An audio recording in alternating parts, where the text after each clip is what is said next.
So I came across an article written by Bleacher Report yesterday that I want to react to. And the title is Free Agents Packers Should Pursue After 2024 NFL Draft, written by Alex Ballantyne. We'll scroll down here to the first player, and they have QB Ryan Tannehill. They say this: Jordan Love's play was the biggest reason to be excited about the Packers this coming season. He was elite down the stretch and helped guide the team to a playoff berth. The thought of him missing any time right now is a nightmare. That's because the Packers might have one of the weakest backup quarterback situations in the league.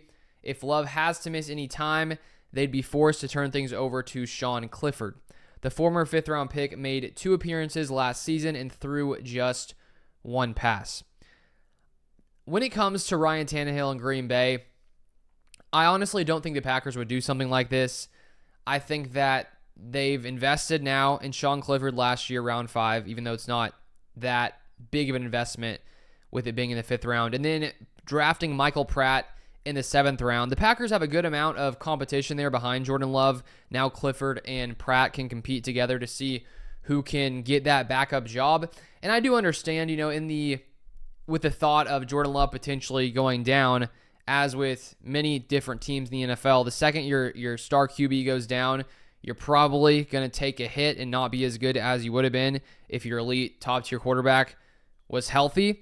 But I'm not sure if bringing in Ryan Tannehill is really necessary. I feel like that's something that, even though it could be nice to have someone who has more experience on your roster, I would be more willing to have them go after someone once an injury were to happen, maybe try to trade for someone or find someone who's still potentially available, because maybe Tannehill is going to be a free agent even into the season and then waiting till an opportunity potentially comes for him.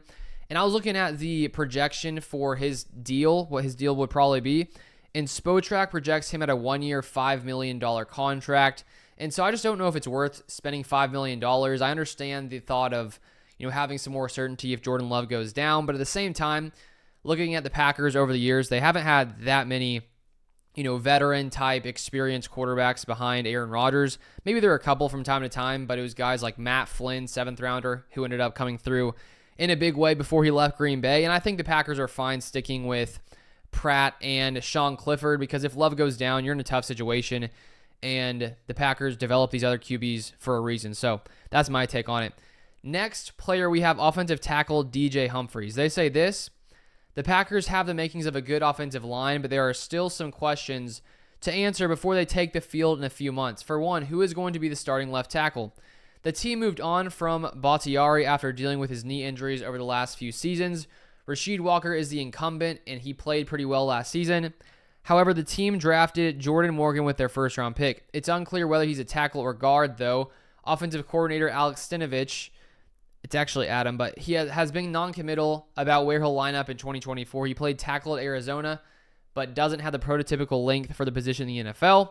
If they feel he's going to need some technical work before trying to play tackle in the league, then they would need to bring in someone to compete with Walker for the starting job. DJ Humphries is one of the best options available. The former Pro Bowler is still solid in pass protection and would at least be a great swing tackle at 30 years old. I think with the Packers and their investment in the offensive line, when it comes to the draft specifically, drafting a 1st-rounder in Jordan Morgan, I don't see them adding another tackle at this point. They'd also added Andre Dillard not too long ago before the draft. And while I think Humphries is probably better than, at least in the recent past, better than Andre Dillard is, I think the Packers have plenty of depth now. They have many options they could utilize at left tackle. Rasheed Walker or Jordan Morgan seem to be like they're likely going to be competing for that left tackle job. And I think that Morgan does have the ability to play left tackle, so even if Rasheed Walker were to win the starting left tackle job, if he were to get injured, I think the Packers could shift Morgan to left tackle and put someone else at guard if he does end up playing guard. So I don't think adding an offensive lineman, honestly, is really that big of a need at this point for the Packers with all the different offensive linemen they've added recently. And the final one here, we have cornerback Adoree Jackson, he says this: if there's a position that could derail the Packers defense this season, it's cornerback. Eric Stokes and Jair are the logical starters, but there are reasons to doubt both of them. He says here, he talks about Alexander missing some time. He's only 27, but it's fair to wonder if his injuries will allow him to get back to his all-pro ceiling.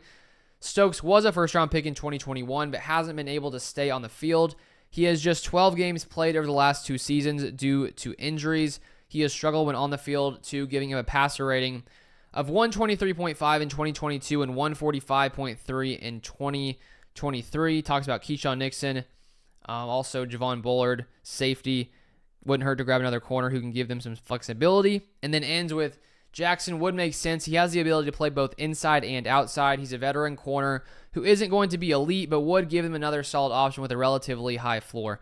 Now, of these 3 suggestions, this is one that I don't think would be that crazy. The Packers, I think they're fine with their cornerback depth currently. They didn't draft any cornerback early at all in this draft. They, of course, drafted cornerback Kalen King in the 7th round, who I do think has the chance to have lots of upside.